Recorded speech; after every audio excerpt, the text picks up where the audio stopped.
I'm Gabe Joel, and this is Comic Smack, your weekly daily all the time, anytime comic show where I give you your fix, everything you need to know from the world of comic books and superheroes. And on today's show, we're taking a closer look at the Amazing Spider-Man issue number 793. The war for symbiote supremacy rages on in the streets of New York. What'll happen next? Let's hop on in together and find out. Alrighty then, so as we join the comic, a fancy catering truck comes under attack by a group of armed robbers, only these robbers, as we discover, are actually being led by Spider-Man. Of course, if you couldn't tell, the webhead isn't in his right state of mind right now. It's not like he cracked under the pressure and suddenly thought it was caterers who killed his uncle or something. Oh no, one of Maniac's symbiotes has gotten into his brain now. What's interesting though is much like the other symbiote zombies we've seen up until now, his mind might be under control, but his personality is still the same as it ever was, quipping all over the damn place. Now, while Spider-Man was easy for Lee Price to get under his control, Flash Thompson, in the guise of Anti-Venom, is going to be a lot harder. In fact, by all right, they shouldn't be able to touch him without their symbiotes dying. But hey, the book would be over pretty damn quick if that was the case, am I right? Because of that, the bad guys have decided to load him into one giant garbage incinerator and kill him that way so he can't ruin their plans. Flash is ultimately saved by the last-minute intervention of Andy, his former sidekick from Philadelphia and the former owner of the Mania symbiote. And hey, while she might not have alien goo suit powers anymore, she still has all of her demonic powers because she's cursed by a demon. It's a whole thing. Now, elsewhere, Spider-Man ends up dropping off all the stolen catering trucks. What's interesting is that Lee is actually upset that this new crime wave isn't getting much traction in the news. The Daily Bugle even refusing to print that Spider-Man is involved with this. It seems that framing Spider-Man for these crimes was a big part of Maniac's plan. What I find interesting though is that Maniac has complete control over Spider-Man right now, but doesn't bother to learn his secret identity.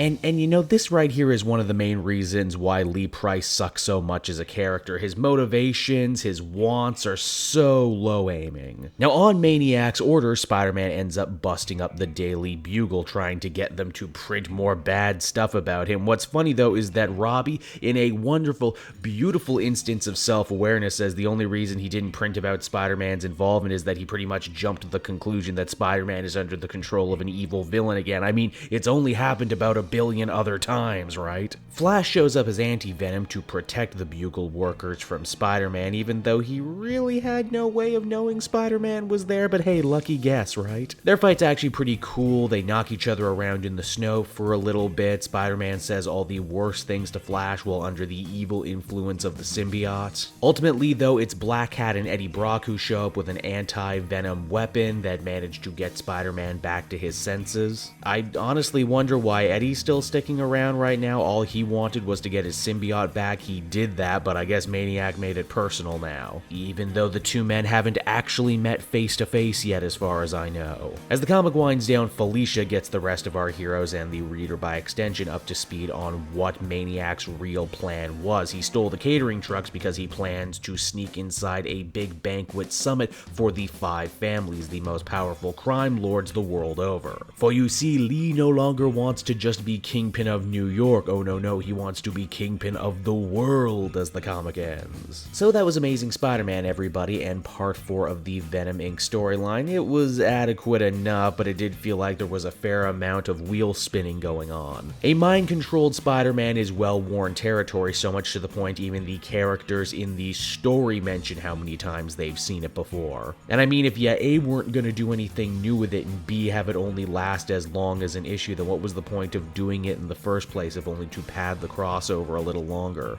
As the story continues too, I noticed the writers are having a problem explaining why certain characters are staying invested in what's going on. I mean, sure, Black Cat probably wants to reclaim her empire, but in the previous issue, she had no problem running away and leaving the superheroes to handle stuff on their own. Now suddenly she's sticking her neck out for no reason. Same goes for Eddie. Heck, he hasn't even met the bad guys yet. He just wanted to get his symbiote under control. Not that that seems to be much of a problem for him right now. Overall, better than the last issue of Venom, but not by much. Overall, I'd give it a 6.5 out of 10. So that's The Amazing Spider-Man, everyone. I hope you enjoyed it, and as always, be sure to take a look at some of these other videos. Then you can follow me on social media at Gabe Joel, so you always know what videos I got coming out next. And hey, if you like this comic and want to pick it or any other comic book up in trade, please use my book depository link down in the description. Not only will you get an awesome deal and not have to pay a cent on shipping, but a small percentage will go to support me. So until next time everyone, this has been Cape Joel, thank you so much for watching and I'll see you all again next time. Bye bye.